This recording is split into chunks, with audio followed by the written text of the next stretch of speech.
Oh, John Webb, ScotishSci-Fi.co.uk or ScotishSci-Fi.com. You can follow me on Twitter at DVD, but you can find me on Facebook and all that other social media. Blah. It's still week 4. I'm recording these out of order, so it's going to get confusing for me. So I'm just going to carry on regardless. For this video, I will be reviewing a sample that was sent to me a bloody long time ago, in all fairness. Sorry about that. But there you go. Such is life. Should I record it first? Don't know. Anyway, it's called, and I've got to get this right as well, because they changed the name of it. This is Rock Island 10-year-old. So this is from Douglas Lang. This is one of their remarkable malts bottlings, remarkable malted blends bottlings. And this is the island-based one. So they've got a set of them which are... Oh, I kind of struggle with my memory now. Timorous Beastie, which I think is the Highland one. There's a Scallywag, which I think is the Speyside one. There's Big Pete, obviously, which has been going for donkey's years, and that's the Isla one. There's Rock Oyster. There was Rock Oyster, which is now called Rock Island, which is the islandy one. And there's one called Epicurean as well, which I think is like a lowlandy one. So it's basically Bladnut. Yeah, and maybe a touch of other stuff. Anyway, let's pour this thing. So Douglas Lang, independent bottler. Really nice people doing lots of nice stuff with whiskey.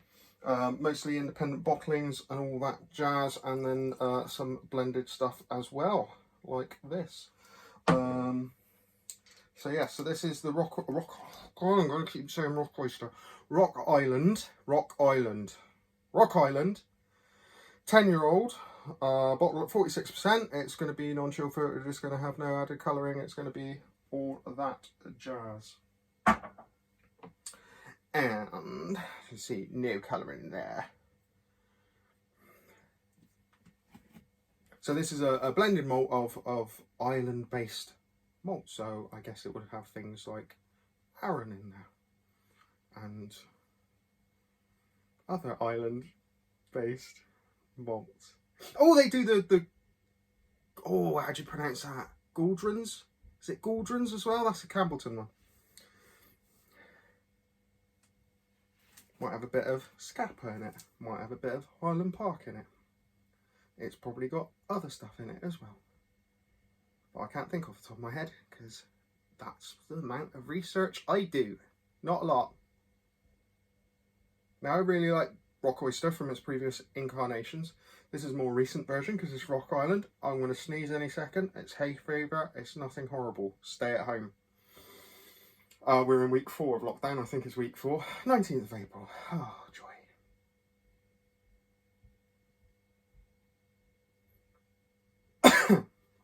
Quite pungent on the nose. Definitely young stuff in here.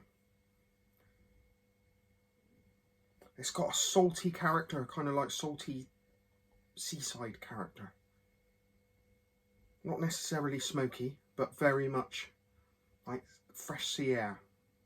Very good for when you're on lockdown and you want to go to the beach. Don't go to the beach, get a glass of this.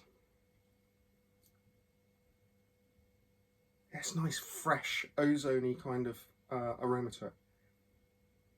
A little bit of tart citrus, you know, quite lemony. Hint of spice. Maybe a bit of cinnamon, you know, raw cinnamon kind of bite to it. A little bit of ginger, definitely. Yeah, thoroughly pleasant, nice and clean, just refreshing. A really refreshing nose on it. Right, first sip of the day. So, it's first sniffs of the day and first sips of the day. Hence, this is hitting the senses.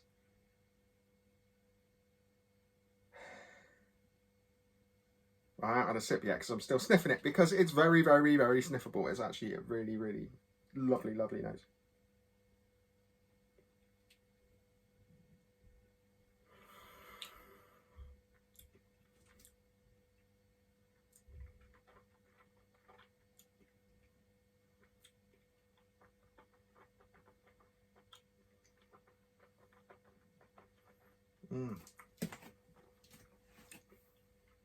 This is the first time I've tried this one. this particular version of Rock Island. It's probably the first Rock Island I've tried, actually. Having previously been called Rock Oyster. I don't know why they removed the oyster from it. Probably because people thought it should have some kind of fishiness about it. Seaside, not fishy. A bit of mineral. Oh God, it's minerally. So by that I mean, and this is going to be subjective, but it's reminding me of a rock pool. It's reminding me of Seaton. I think that's where all the pebbles are. A pebble beach, should I say that? Definitely bits of chalkiness to it. It's really, really quite fantastic, quite unique. Right. Okay.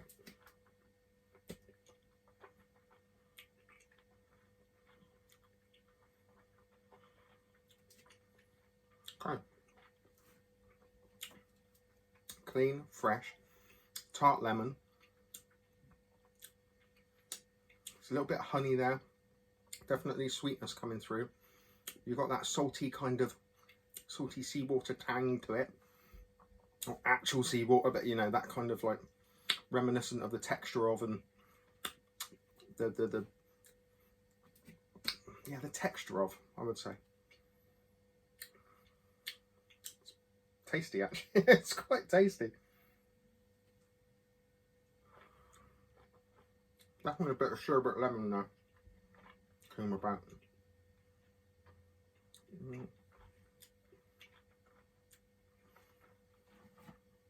So yeah, it's predominantly bitter, but there's a lovely sweetness behind it. It's a nice balance to this. Spicy wise, it's not overly spicy, it's not overly forbearing, it's not overly for its obvious youth, because it is young, but it's not hot. It's nice. It's just really well balanced, really well put together. Price wise, this comes in at around £40, and I think that's bloody good value for money actually.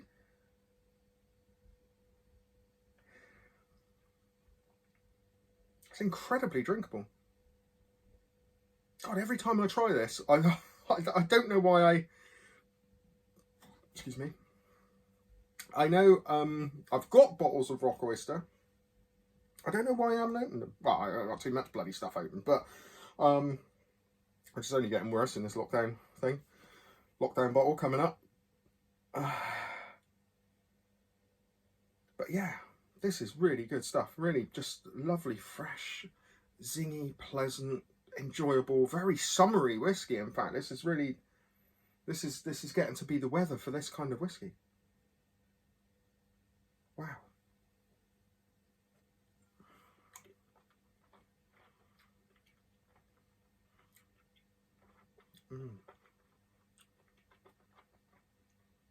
Bit of time. Bit of time. It's time in the glass. 7 minutes of it, 6 minutes of it in the glass. It's getting softer. It's getting sweeter. It's just getting even more drinkable, quite frankly. That is bloody nice as it continues to be bloody nice. So from a situation of Rock Oyster to Rock Island, it's still rock and roll. I really like this. I could drink it forever. Well, maybe not forever, but because I'd probably fall down. But I could drink it. I could drink it. It's very nice. Okay. So, yeah. Soft citrus. Hint of ginger. Lots of vanilla. Getting quite ice creamy now. Vanilla ice cream kind of going through it all. Still quite zingy with the... So, it's a vanilla ice cream with some tart lemon sauce on top. That's what I go with. On a lovely, fresh seaside day by a rock pool. if you're into all that bollocks. Those lovely subjective tasting notes. Otherwise, it's very lemony, very fresh. creamy, sweet and sour, and just thoroughly drinkable. Really beautiful stuff.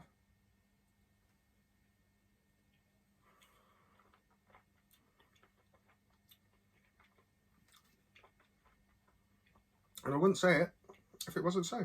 I really like this. It's going to be on my list. It's really good, and it's getting better the more time it's in the glass. It's a wonderful sipper, and it's going down far too well. I would add some more, but I can't be bothered because I've drank too much of it and I've only got that much left. I would add some more. Do I think it would change? Well, it would definitely change, but would it change for the better? I'm not convinced it would, based off experience. And do I add a bit and then find out for sure? I'm going to regret this. I'm going to regret this because I'm enjoying this too much. So I'm only going to add the smallest drop of water to the smallest drop of whiskey I've got left. I'm going to regret this. Okay, well, we're waiting for that to marry and settle. You can like this video. You can subscribe. You can friend me, Facebook me, and all that social media bollocks, stuff if you'd like. Hello, kids. Language, Jonathan. Week 4 lockdown, jeez. Anyway. It's more like week 6 for me, but still insane. It's okay. Got kind of used to it now, actually. These weeks are starting to fly by. Gone back to my hermit ways. It's alright. It's going to be hard work going out, quite frankly. It would have been Bristol Whiskey Lounge this weekend, which is a bit, you know, bit of a downer, but bring the whiskey festival to your kitchen, innit? Sure, we've all got enough whiskey to keep going. And if you haven't, there is an online whiskey festival coming up. Somerton are doing a virtual whiskey festival at the end of May. So look that up. It looks interesting. Yeah, it looks interesting actually, in all fairness. Hopefully not the full term sort of like future of whiskey festivals to be done online, because that would be a bit meh. But in the day and age and in the situation we're in, bloody good idea. Well done. Crack on. Good luck. I've got a ticket. Have you? Comment below if you want to on anything. What whiskies have I missed out of this blend? Are you going to that virtual whiskey festival? Shall I see you there? Virtually. And all that rubbish. Anyway, sorry, with water. Back to the point. With water. Softer, sweeter, less seasidey, a little bit more like whiskey. Less unique. Sorry. But water, it either makes it or breaks it. And it's all subjective and opinionated anyway. Other people might prefer it with a bit of water. Anyway, taste-wise. Definitely killed it. It's more floral, more herbal. It's still got quality. It's still got qualities there. Not as nice as when it was undiluted. I preferred it undiluted. I knew I would. So, anyway, it was very nice. Okay, this video's gone on too long. Let's move on to the next one. That's it for now. See you next time. Friend, place, like, stuff. Bye.